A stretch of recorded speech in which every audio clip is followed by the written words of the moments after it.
book, and they're getting harder to find.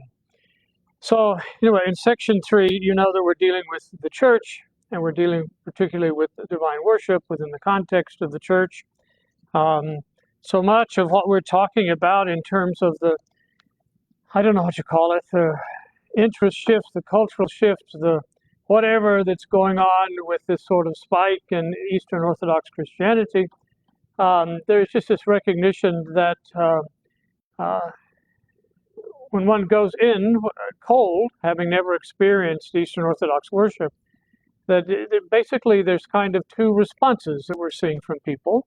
One is, as Father Gregory Matthews Green experienced, he, experienced Orthodox worship from the beginning as if he were being carried up to heaven.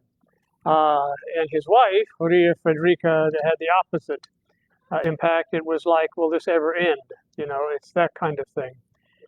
I remember when Bishop Basil was consecrated a bishop at the cathedral in Wichita. We hosted Father Bill and Maria Diana Oldhausen. They were old friends of many, many years.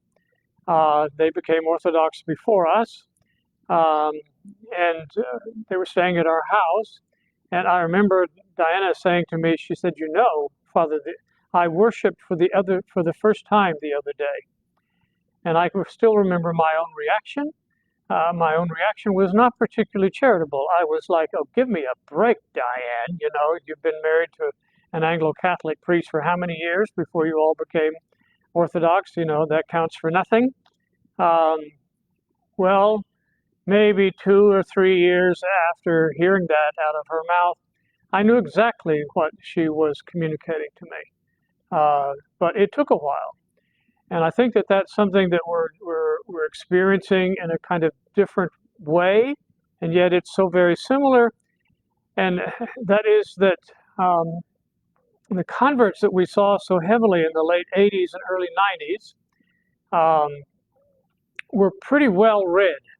And they tended to be sheep from other pastures. They were active Christians in other Christian traditions, heavily Anglican, heavily evangelical, some Roman Catholics, but it was there.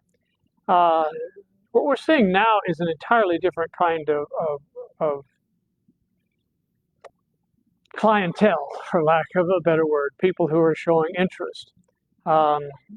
They're attracted not because, they picked up Metropolitan Kallistos Ware's The Orthodox Way and read it deeply and became convinced.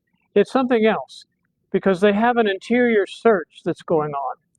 I had an exchange this week. I have exchanges every week. In fact, I should probably keep a diary of the exchanges and the conversations I'm having. And I'll be honest with you, as a priest, I can get pretty darn discouraged. Because it's like, now, how much have I invested in this crowd? And yet, I've never actually seen them face to face. I've not yet seen them inside the temple, and I haven't had a cup of coffee at the same table with them. It's all in the, blogosphere, internet, whatever you want to call it, that kind of world. But I had contact this week, again, with somebody I'm very anxious to meet. Because he once had a trial run here at All Saints, and I just happened to have picked up some emails on a sheet that said catechumens. And I looked in the book of the elect, and those catechumens were never elected. So I was like, well, let me just make some cold emails. And sure enough, I had a very nice exchange with at least one. So I'm often reminded of St. Raphael. I've told you the story here many times.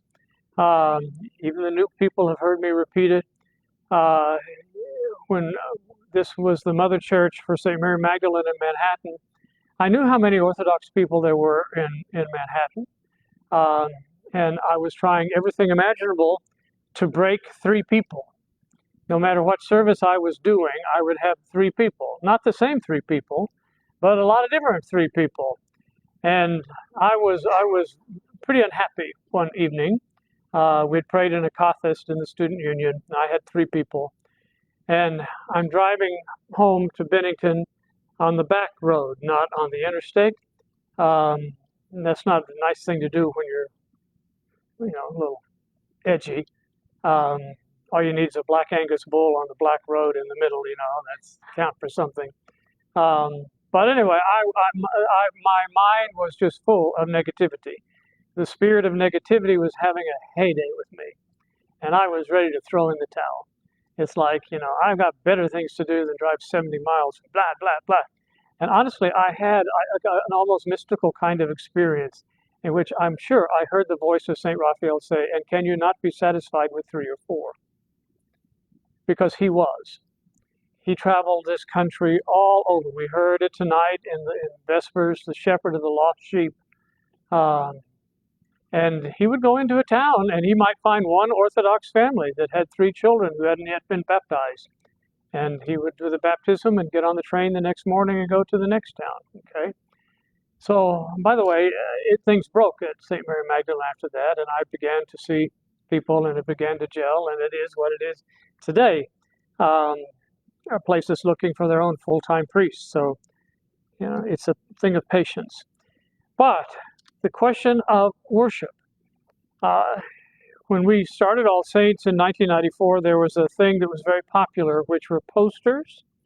And if you looked at the poster at some point, suddenly you were in 3D land. Remember those things? Yeah. I had a complex because the other 3 people living in my house could get in like in a second.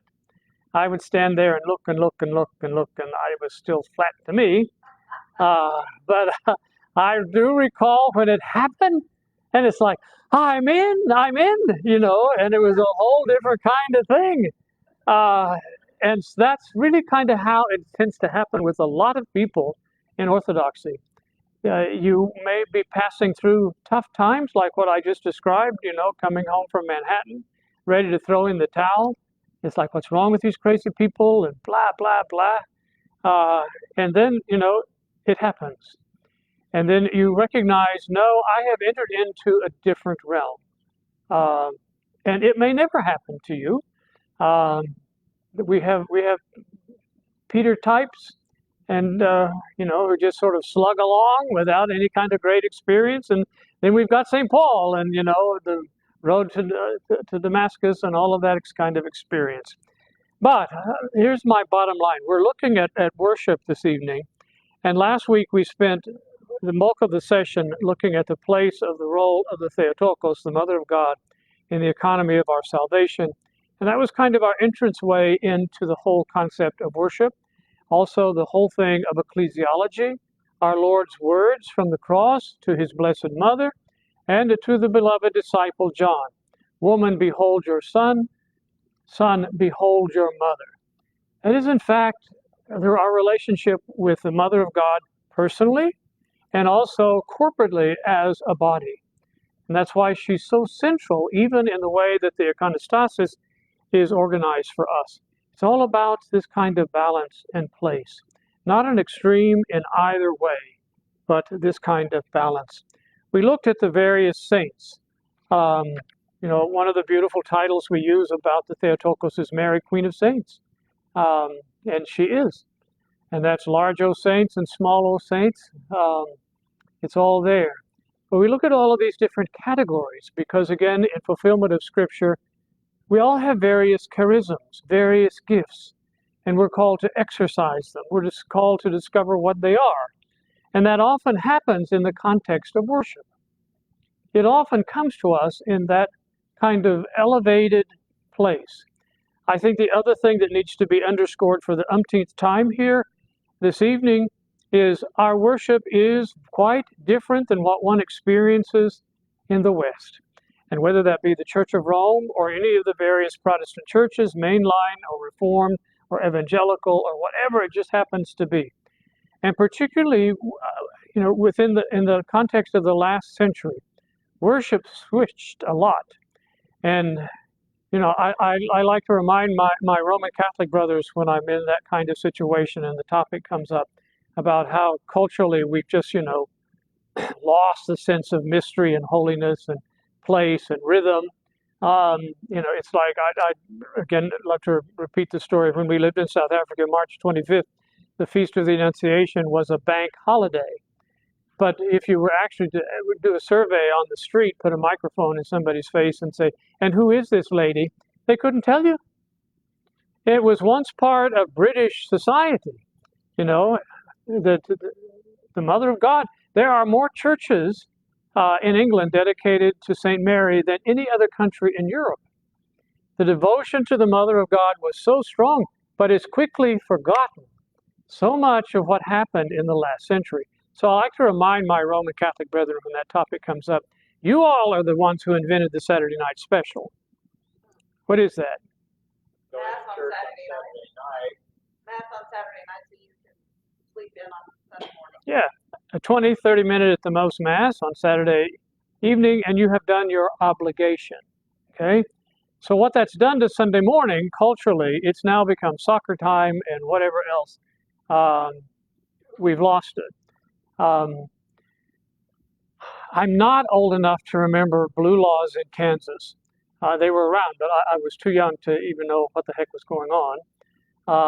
But then, in the early 1980s, living in South Africa, which is dominated by a Dutch Reform mentality, very different Dutch Reform mentality than you find today, by the way.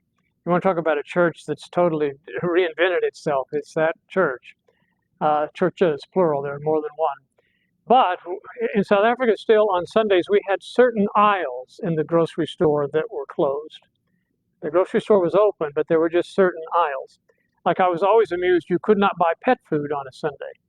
I was like, well, poor little boogers, can't even go in there and buy them food. But somehow pet food was in the can't buy on Sunday line. So anyhow, that's all been kind of destroyed.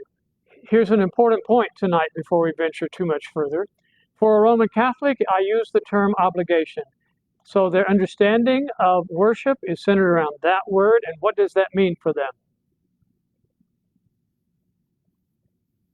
They don't participate because they're punished in some way. Exactly. It's a sin. You're under a sense of obligation for Sundays and holy days. And you're told, this particular feast is a day of obligation, okay? So an obligation means, okay, I pay my debt, I do my dues, and I'm done, okay? So what happened then with Vatican II, Vatican II moved from a type of worship which you see in the Tridentine Latin Mass and those that went before, in which everything is focused to the east. It's focused, by the way, our building is oriented wrong. So that's the liturgical east. A lot of churches have to do that like us.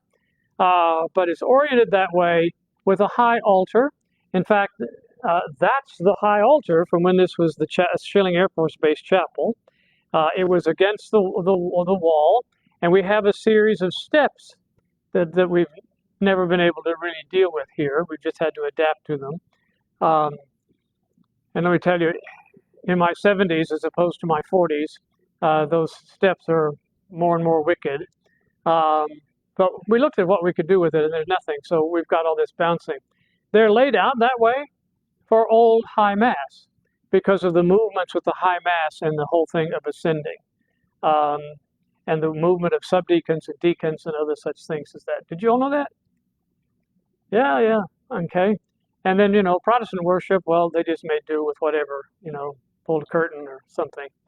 But Vatican II gave us a switch, and so the emphasis left from being towards the All-Holy Trinity in solemn worship to being entertained about the community, the community, the community, the community. That's a point of tension amongst Roman Catholics at the moment. There's a lot of talk about that somehow or another, the worship on a Sunday is not about us. But post-Vatican II, it is all about community. So everybody else followed that, There's a great story I used to like to repeat from my Anglican days regarding the Church of St. Mary the Virgin, which is just off of Times Square. You can't get any more high church than St. Mary the Virgin off Times Square. It's remarkable how things are done there. I had a South African bishop friend serve there, and by the time he got to me in Salina, he was full of all kinds of stories. And he said that the censer was so large that you could have cooked 3 or 4 steaks on it. And, it was that kind of thing, these massive censers. But the joke is that at St. Patrick's Cathedral, that the cardinal stumbled ascending the high place and fell flat in a prostration and was assisted getting up. And someone who was visiting there from St. Mary's, the Episcopalian High Church place, said, well, we'll be doing that one next Sunday. Okay, so everybody kept an eye on Rome and would imitate what was going on. So we've seen a whole cultural shift with things, and so altars now face out, and everything is about what's happening here. Okay, with the people.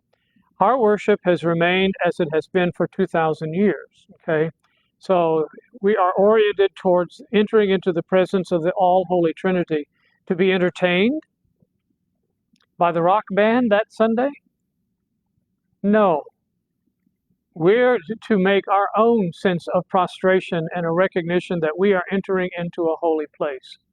I've had some people say to me, I wish Orthodox churches would provide nurseries for children so I could worship without the distraction of my kids.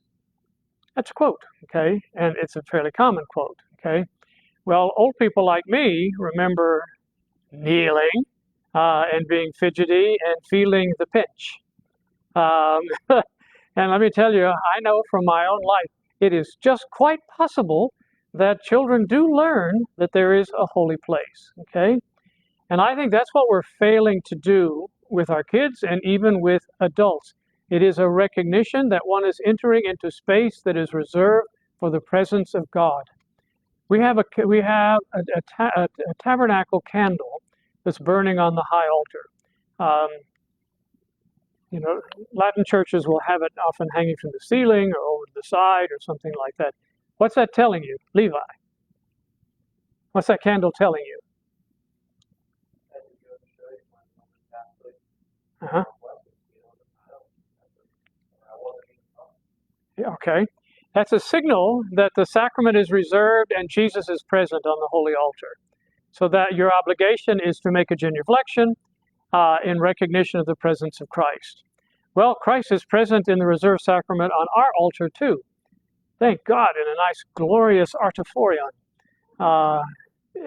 properly reserved there. So there is the light that burns 24/7. That's what it's supposed to be, as that reminder.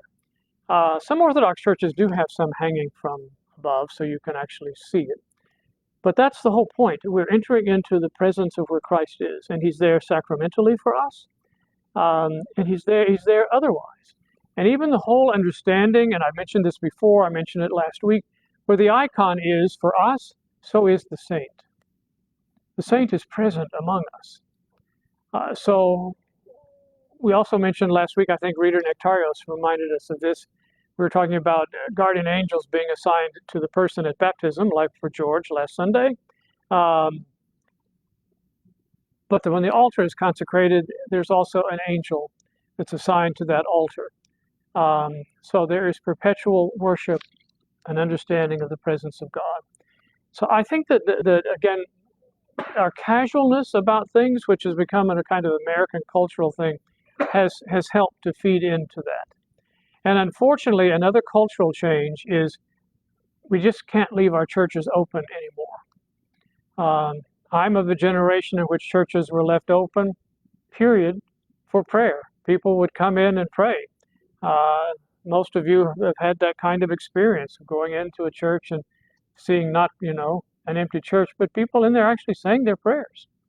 And unfortunately, we've lost that because of damage and a whole kind of disrespect, for what that place is about. So I've laid you down, a foundation recalling some things from last week, and particularly the whole thing, like on page 185, the veneration of the saints in the Orthodox Church, and relics, and the difference between veneration and worship, and all of those things. So then we're looking at the question of prayer, which is in number 2. We looked at that last week, and remember I pointed out the footnote on 187. Cordia Tekla thought I was really clever this morning. We all now get up at 4 a.m. at our house, okay? And that's not because the two of us are pious and we'll do our 1,000 prostrations or something. It's because there's now a puppy at our house and she demands at 4 o'clock that she has attention. So we get up and share that. And while Cordia Tekla was reading something holy, and I'm sitting there in a stupor, wishing I could just go back to bed, but I don't dare. She asked me, she said, how does a lay person end the Our Father when they're praying it without a priest?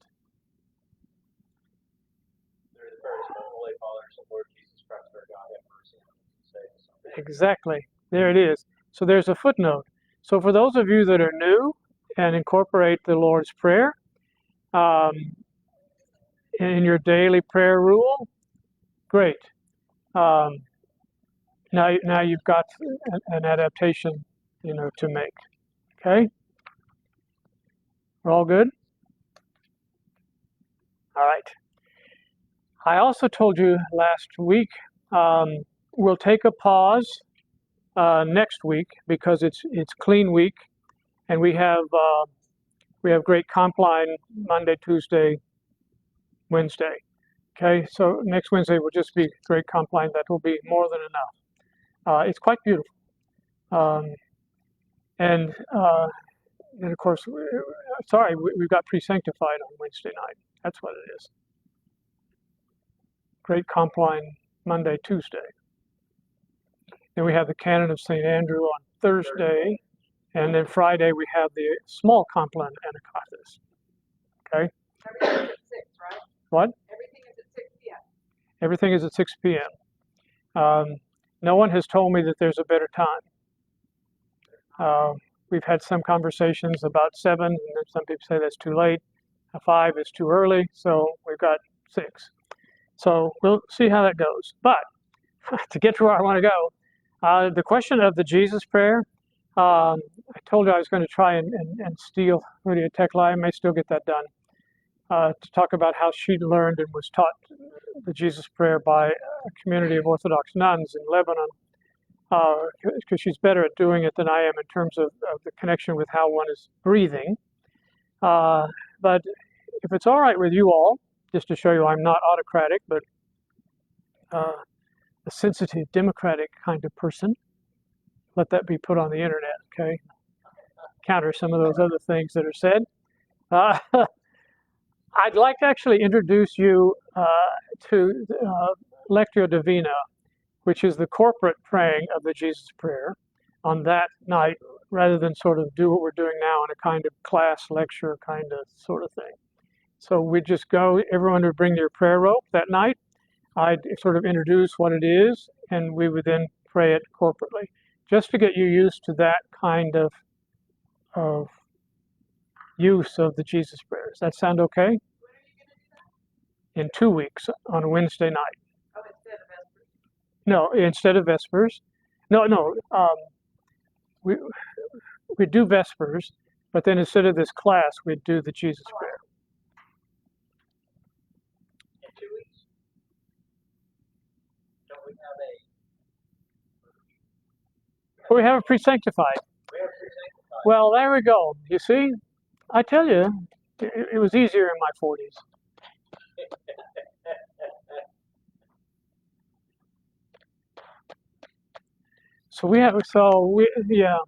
So I said we'd carry on with Orthodoxy 101 after pre-sanctified, but we'll have to have some kind of food, some kind of break. So I've been advertising potlucks afterward. Right. Okay. So after the Lenten potluck, for those who want to, I'll introduce you to Lectio Divina.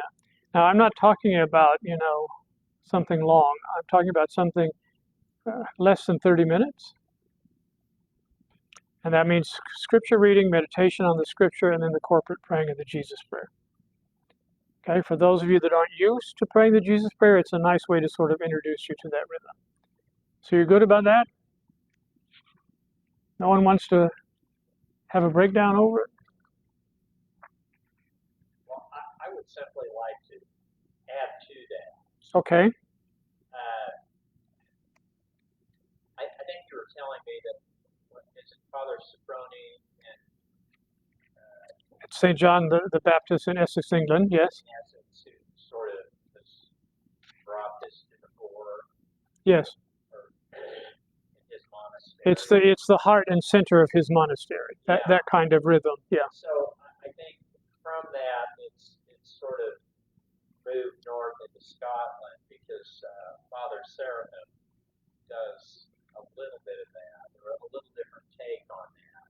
When we were there, at the end of some services, we would all basically prostrate ourselves, and each monk would do about 12 or 20 Jesus prayers by himself or herself very slowly.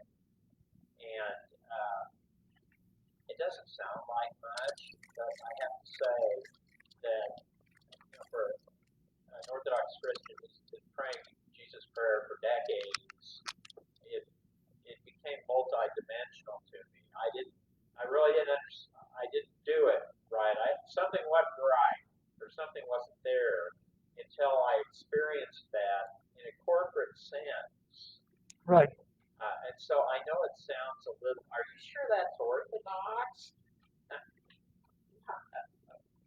Because it does. It sounds maybe like praying the rosary, but I have to say, at least for me, it totally changed my prayer life. Sure.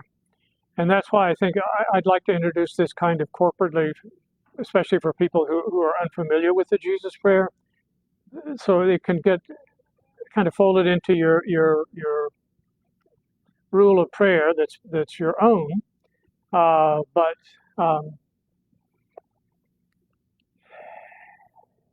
there's what you just described. There is something about those kinds of experiences that then imprint on you. That's why I think Curia Tekla is so, I think, much more advanced, because she was doing that sort of thing for 3 months in the context of Orthodox nuns who were doing that. Okay. Now, having said that, it's not magic. It's not a mantra, but it is something that allows us to make that conversion, as we were talking about with corporate worship, away from the me thing into the interior. So it becomes really a prayer of the heart rather than a prayer of the mind. And that's why the rhythm of having the prayer rope in your hand is also so essential. You will reach a point where you even forget you're moving, but you're moving with it. Okay? I have an Orthodox friend who prays the Jesus Prayer with an Irish penal rosary. Do you know what that is? The rosaries were taken away from them in prisons in Ireland, and so they invented a kind of ring with little knobs on it. And so you can actually buy little fancier ones now, but the ones from prison were just little rings with, sawed off little bumps so they could keep track of things. Okay? All right. How are we doing? We're doing pretty well. Okay? So, in terms of section 3, which we looked at, it's very, very short. But I think this is all related to what we've been talking about here. The word church is used in relation to both the one holy Catholic and Apostolic Church. In this instance, it is written with a capital letter, and in relation to the concrete church building, in which case it is written in lowercase letter. So there's 2 uses there.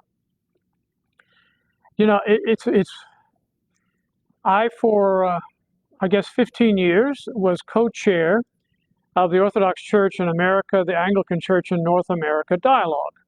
I'll be honest, I enjoyed it very well. I speak Anglican fluently, so I could follow all the conversation and all the rest. We did a lot of work in sort of building on positive things from the time of the Reformation, particularly things in the last century. but you know, I often, would have to sort of defend my role in that situation, or even in some others, in my role as president of St. Vladimir Seminary. But I have to remind my critics, of course, I know what I'm professing in the Nicene Creed. I do believe in one holy Catholic and Apostolic Church. But the truth of the matter is, in charity, we're called to dialogue with those who call Christ their Lord, whether they're part of this ecclesial household or not. Now, there are other people in the Orthodox Church that take another entirely different view, and they would call me an ecumenical heretic and those kinds of things.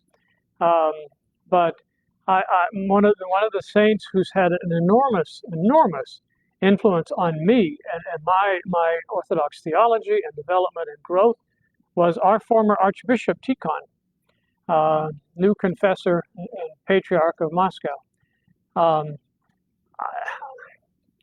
I'm being recorded so I can get myself in trouble again, but I believe what I have repeated in other places and then had some people eyes go large. But for me, I think St. Tikhon was our last Orthodox Archbishop, and he left us in about 1905, 1906. I believe he was our last Archbishop who actually functioned and saw himself as the Archbishop of America. Everybody was in his flock, whether they were the Methodist preacher down the street or the Baptist paper boy. He viewed everyone as part of his flock because his title was the Archbishop of America. So when he was criticized for his ecumenical outreach, he said something pretty much like this, which is, only an insecure Orthodox is fearful of extending the hand of friendship to a fellow Christian. Okay? So, there I go. I laid it all out. If this leaks out, I'll get barraged and I'll spend some time answering my critics. But that's a point. We don't have anything as Orthodox Christians to negotiate at an ecumenical table, but we have a treasure that we're called to witness to. So we need to be faithful to the deposit of faith which we have held for 2,000 years.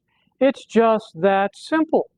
But we can do that in a charitable, smiling, happy, evangelical way, or we can just be SOBs and condemn everybody and end up being the only really Orthodox left in the world, which that's, two monks on the top of a mountain, Father Superior and Brother Inferior, and that's what's all that's left of the Orthodox world.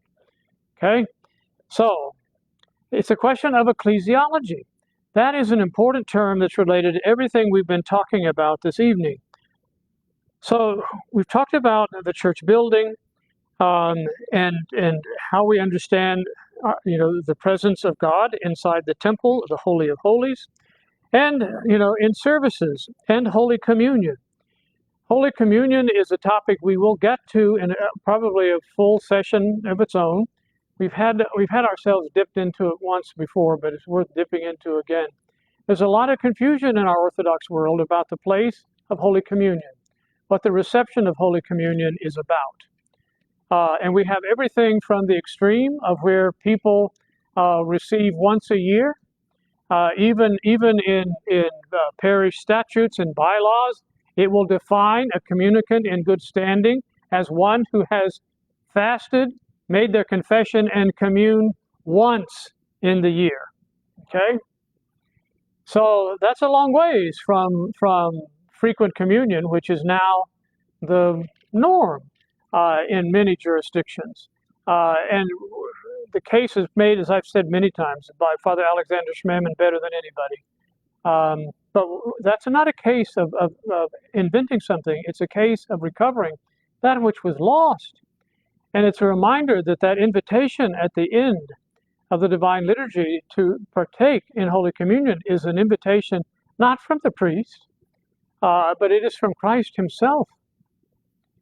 Now, that doesn't mean that we're so casual about it that, like, pigs called to the trough at feeding time.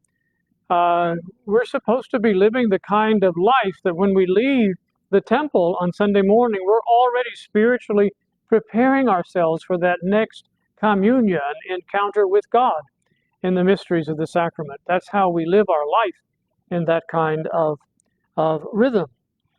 Okay, and the idea of seeing Holy Communion as healing rather than something that's so fearful. And we have a significant number of Orthodox Christians who are terrified of even approaching the chalice because they've been so drilled with, you are not worthy, you are not worthy, you are not worthy. Well, of course we are not worthy, but it is Christ himself who makes us worthy, who gives us the invitation. So I think there's something demonic in it, that it actually, drives people away when it goes to that kind of extreme. Oh my gosh, she's on a roll tonight, okay? So, love of God's church. At the bottom of 195, again, Metropolitan Hilarion quotes the psalmist by saying, "One thing I ask of the Lord, this will I seek, that I may dwell in the house of the Lord all the days of my life, to behold the delights of the Lord and to visit his holy temple." That's Psalm 26, verse 4. These words really do express the feelings of a soul that loves God. And that's also a significant part of entering into Orthodox worship. It is a communication with the soul, our interior, our very depth of who we are as a being. We just had the prodigal son. I can tell you, and you do it as a layperson, it happens to me as a priest. I have to see everything through the prism of the priest. But when I encounter somebody who is an intentional apostate from the church, there is a sadness that's present in them, which they may actually be aggressively denying, but it's really quite sad. It's sad because, like the prodigal, they recognize there is a major gap, a hole in my life, and by my own free will, I have chosen to be a non-partaker.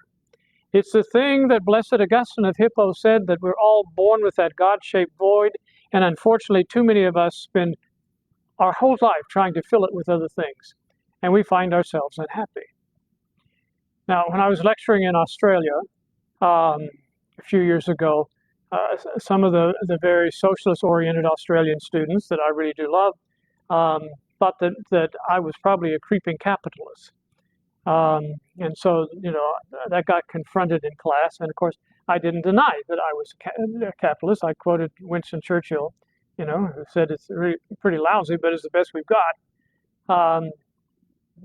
And, that was a little bit kind of shocking, for some of my Australian friends who were oriented in an entirely different way. But the whole idea of philanthropy for us, the Lord loves a cheerful giver. We hear that sort of thing. But that happens when the soul itself has this longing for God. And the reason I said last Sunday, we're fasting in Great Lent that's almost upon us, not to punish ourselves or because we're no damn good and need to be punished. We need to be sent to the woodshed and beaten up or sent to our rooms without our supper. It's not like that at all. It's that we recognize that sometimes our God-shaped void is so full of other things. The boat didn't make us happy. The new car didn't make us happy. The new husband didn't make us happy. The new wife didn't make us happy. The new job didn't make us happy. The move didn't make us happy. We're a miserable damn lot. And it's because there is something that needs to be filled that can only be filled by the presence of God himself. And unfortunately, a lot of people also fall victim to the evil one, who convinces us that we are no damn good and that we are beyond salvation. That's really sad too. That's really sad. So the church is God's dwelling place. The Lord is in his holy temple. Again, from the Psalms. So a Christian rejoices when he hears the ringing of a church bell announcing the start of worship, and willingly puts aside his everyday affairs in order to go to church. The Hatfields have been talking about, our gravestones, okay? That's what old people do when they're having tea. They do things like talk about their gravestones, I don't know. Anyway, she wants the epitaph, "Demure at last," okay? That's what she wants, all right? What? Demure at last, okay? And I want lay aside all earthly cares. Okay, so you can tell the priest's wife and the priest, they have a little different interpretations of how they have things there. But one of the things that has been in the dining room of our homes forever and ever, because it was a wedding gift, is a very small painting, which is called the Angelus. And those of you that grew up Roman Catholic know the Angelus is a series of the bell ringings and a series of prayers that one prays in the morning, at noon, and in the evening. I'm sure the local Roman Catholic churches are probably wired with a mechanical something or another to ring the bells. Okay, but in tight culturals centered around the church, everybody could hear the bells ring. So this painting, the Angelus, are people working the harvest, but they stop because in the distance you can see the church, and you know what's happening. They've stopped for prayer. So for you and for me as Orthodox Christians, trying to develop and live in a proper rhythm, a rule of prayer, it's so hard because I've sometimes described it to my Alaskan students. It's like the rapidly moving log on a flooding river. They've all experienced that, and they know the danger of it too, by the way. It would resonate, and they would say, yeah, that's what it's like. It's a sort of out of control log moving, banging, collapsing, hitting other such things, moving down that river, sort of out of control. And unfortunately, our days just get like that. I bet everybody sitting here, at the end of the day, I bet every single one of us will say, well, I meant to get that done, and I didn't, right? And maybe some of you are so efficient that I'm put to shame, standing in your light. But I think for most of us in American culture, that's just how it is, okay? So,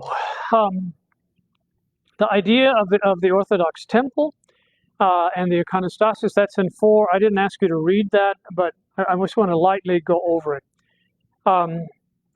The Orthodox temple or church building is a place where Christians worship, where people commune with God through prayer and the church's mysteries, their sacraments. So I think we've done, a pretty decent job taking an Air Force-based chapel that was not designed to be an Orthodox temple, and we've made those kinds of adjustments. But if you haven't ever visited, say, St. George Cathedral in Wichita, by the way, the icons are being done in the front now. The scaffolding is up down there. It's worth it. And our cathedral in Wichita is in some ways, it's very beautiful in iconography and other such things, but it's compared to some other Orthodox churches, it's what I might call sterile. You don't see a lot of candles burning and smoke covered this or whatever else that you might see in some of the older types of Orthodox buildings. Have any of you ever been to Holy Trinity's monastery in Jordanville, New York? I was at St. T. Cross for St. Raphael's glorification. Okay. And there was this huge table in the middle of the temple with sand on it. It's basically a candle holder, and hundreds of candles were burning. Yeah. And I happened to be close to the table, and as they got down to the bottom, and there were buckets, so you could pick up a used up one and throw it in the trash. So I just, out of some sort of compulsion, started cleaning during the service, and somebody actually came up to me and said, "Thank you for doing that," because that needs to be done. And apparently that's a common thing to do even during the church service, to do a little cleaning up so that other people can put their candles in. Oh. Because it was so full that you had to remove the other ones for people to in massive Orthodox churches in Russia, there's a whole team of little old ladies with Windex, and they are cleaning those icons as you're going through and sort of managing things, okay?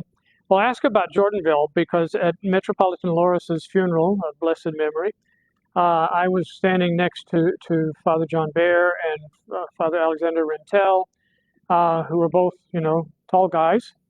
And somehow or another, the crowd was like what you see. There's a photograph here with worship. Let me look. Oh, on page 208. You know, it was like that. And I have experienced this many times. And as a priest, it's like the parting of the Red Sea when, you know, you need to get through to something else. People do that. But I mean, you're standing shoulder to shoulder like that. Anyway, there was a lampada that was here, and when the shoving happened, I happened to get shoved back into an oil lampada, and oil went down the back of my phelonion because I was serving, and we were in a line. And I thought to myself, well, I have just ruined my phelonion, but those things happen. So Father Rentel was quite concerned. He said, oh my gosh, he says, it's all down your back. And I said, just forget it, it's okay. And as I stand before God and the holy angels and the icons, when we were taking our vestments off, I was looking for it. We couldn't find it. And I had both of those priests come over and say, did you not see it? And they said, well, it's not here. So how do you explain those things? How do you explain as an Orthodox Christian to a non-Orthodox the weeping icons, particularly weeping icons of the Mother of God? How do you explain that? It's what God does. Hmm? It's what God does. Yes, and you know, how many of you tried to explain that to somebody who's not Orthodox and had them look at you like, yeah.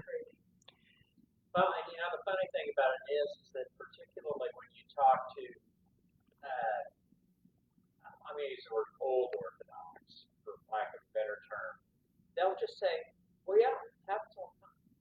Yeah. I mean, the miracles that we find rather astounding, they say, well, yeah, God does that. This is the church. Yeah. Of course he does. Yeah. So by the way, when there is a weeping icon, like icon in Cicero, Illinois, which happened fairly early after the founding of this community, what happens when the priest reports that to his bishop? What's the first thing that happens? They check it out to make sure it's real. The bishop comes and rebukes it. He does an exorcism over that icon. I had no idea. Yeah, that's the first thing that happens. The bishop comes and rebukes it, does an exorcism. Why is that? To make sure that it's not some evil spirit causing it. Exactly. It's like the prayers in baptism that we just heard last Sunday over the water. Okay? Yeah. So it's there. Reader, Satan can disguise himself. no, exactly. So there you go. You know, he's been to this parish twice before his repose.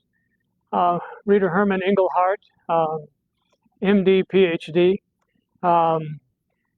I've actually seen him at conferences.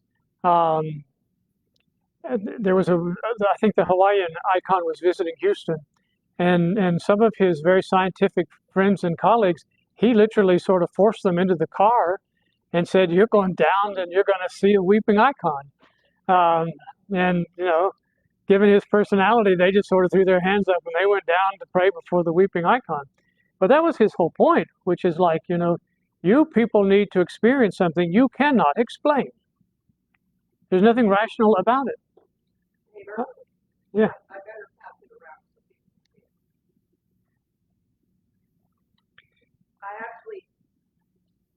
I actually ordered some myrrh or I asked for some myrrh from the weeping icon, the Hawaiian weeping icon. Oh, well, there you go. So there you have it. Okay. So the structure of an architecture of an Orthodox temple is different than what we have here. We've made those kinds of adjustments. But basically, there's this understanding of the three sections in an Orthodox temple. There is the entryway in the narthex in a Jewish temple. That was, of course, the court of the Gentiles. When our Lord in Scripture gets angry because the money tables had been set up there, it's because that's the only place that a non-Jew had to pray, a seeker. And he said, and you've made it a marketplace. And then the sanctuary and the iconostasis that divides the temple.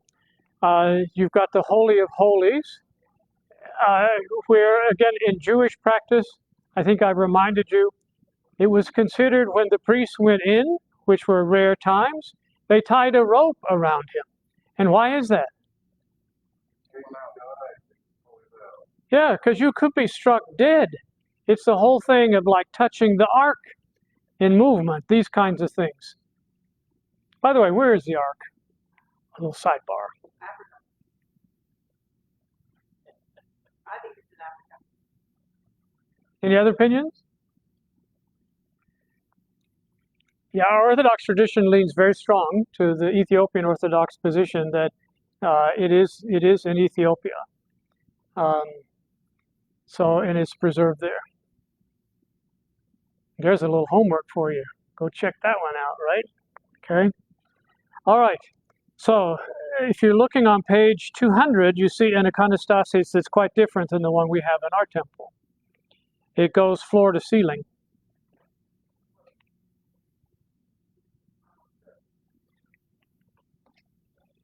So the sanctuary and the elements that are there, there is a point after reading the gospel. Now I'm going to really get myself in trouble because I'm being recorded.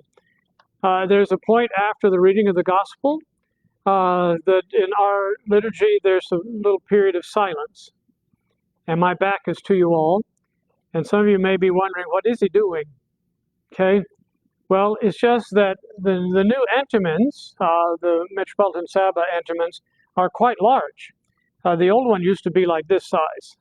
And there's actually 3 points where one would open it up. But with this one and our small altar, it's kind of like having a blanket up there. And it's got a little slick thing underneath there, so it's sliding all around. So I have adapted. And so after the reading of the gospel, I'm unfolding the whole thing. So it's ready. And that means I have to move certain things around because there's not much space on our altar. It was obviously created for really, really big altars. But what is that what is that thing? An entomans. Well, it can take the place of the altar because it has a relic in it. And the early church worshipped on the graves of saints, yes? So that's one aspect. Another aspect is, of course, it's given to you by your bishop, and it has its signature on it because you are celebrating the liturgy instead. Exactly. It authorizes me to serve in place of the bishop the Divine Liturgy. In Alaska, I had a traveling entomans because I often went into places where there was no residential priest, so there was no entomans left on those altars. And once I was running late. I packed up. I got to the airport, got in the bush plane, and I was halfway there, and it was like I didn't bring the entomans. I was really sad because this village had not had a resident priest for some time and had not had the liturgy, and I had to say to them, I can't serve. We did the best we could. I can't remember what we did. I'm sure we did matins and whatever, some kind of festal matins. But that's the way to do it. And I then reported it to my bishop, and I got an attaboy, Oh, thank God you just didn't do it without it, And he would repeat that story, by the way, Yeah. So that's the authorization to serve. Roman Catholic altars used to have before, not so very long ago, I guess, a consecrated altar stone. And military chaplains would carry these with them because, as Reader Nectario said, it served as the altar, so Mass could be celebrated on that stone. Well, we have the equivalent with an entomans. Okay? We're good? All right, how are we doing? Oh, we're getting close. Okay? So, icons, crosses, veneration of icons, all those things you've got. Um, he, we can kind of finish this up and church feasts and things like that, and cycle will hold, and because that's one that I'll take some time with. That'll kind of lead us into to 8. So 6, 7, 8. Spend some time with those over the next 2 weeks, and that'll prepare us where we want to go after we've had some time with the Jesus Prayer. Okay. So before we sign off, I held up the Orthodox Way. This is an old copy. It says Father Callisto's Way. Eventually became a metropolitan. It's still out there, available. You can probably find it fairly cheap on Amazon or eBay or something. This is still a really good book for grasping and understanding of Orthodox prayer. Okay. The Philokalia or Philokalia, depending upon which Greek pronunciation you're using, it has now been completed. This is very new. I was really lucky to snag one of these because they're limited. This is volume 5. It's the last one, and it was published in 2023 in England. I'll check on Friday to see if Warren has any more, but there are 5 volumes of this. The first one appeared in about 1978, 79. There was a 1950-ish also version dealing kind of with an overview of sayings from the Philokalia. But this is the complete text compiled by Saint Nicodemus of the Holy Mountain and Saint Macarius of Corinth. And it was translated from the Greek by G.H. Palmer and Philip Sherrod. Both have reposed. So this was literally a kind of push in his final days by Metropolitan Callistos Ware to get this done before he himself fell asleep in the Lord. But if you're really interested in sort of some in-depth understanding of where we are as Orthodox Christians, then collect and start to find your way through those volumes. There was also a television series that came out and a video thing, I think it was on PBS, that was funded by this man, Norris Chumley, and Father John McGuckin, now retired professor of Union Seminary in New York, living back in England, sort of traveled with him around Orthodox countries, exploring the mysteries of the Jesus Prayer. There are a few things in there, you know. I even spoke with Father John McGuckin about a few of those, and he sort of rolled his eyes and said, well, those are just some of the things that the non-Orthodox funder, thought needed included. But it's still worth your time.